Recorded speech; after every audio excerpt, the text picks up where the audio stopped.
රජීව් ගාන්ධිලාගේ කාලේ ඉඳලා අපිට පවර්ලා දීපු එකක්. එයාලට ගන්න බෑ කොහොමද? ඒක නම් අසාධාරණයි. දේශපාලනඥයෝ කියන්නේ කොහොමද දිනන්න රටේ නැති බොරු කියනවා. රංගපෑම කියන්නේ දැන් ගොඩාක් ලේසි දෙයක්. දේශපාලනය කියන්නේ ගොඩාක් අමාරුයි.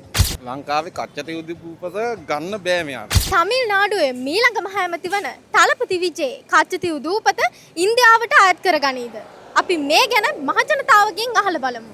ඔයා මේ දවස්වල නිවුස් බලනවා ඇතිනේ. මට කියන්නකෝ බලන්න. තමිල්නාඩුවේ මීළඟ මහ ඇමති තලපති විජේ ගැන ඔයාට මොකක්ද කියන්න පුළුවන් අදහස?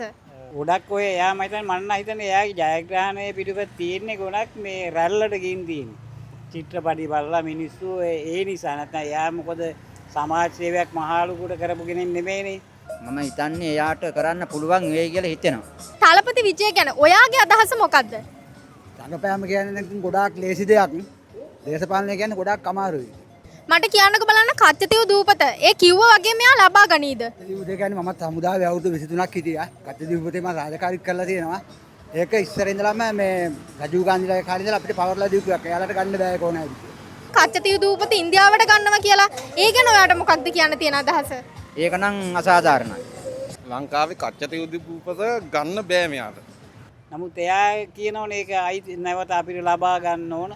හරි අන්නේ වචනෙට නම් මම ගොඩාක් අකමැතියි. මොකද ඒකයි ලංකාවේ කොටසක්. ඒ වගේම තමයි එයා හිතුවට ඒ අර දේශපාලනඥයෝ කියන්නේ කොහොමද දිනන්න රටේ නැති බොරු කියනවා.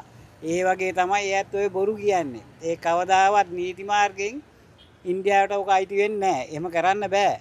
කිව්වා වගේම තලපති විජේ කච්චතිව් දූපත ඉන්දියාවට අයත් කරගත්තොත් ඔයාලා මොකද කරන්නේ? පහලින් කමෙන්ට් එකක් දාගෙන යන්න.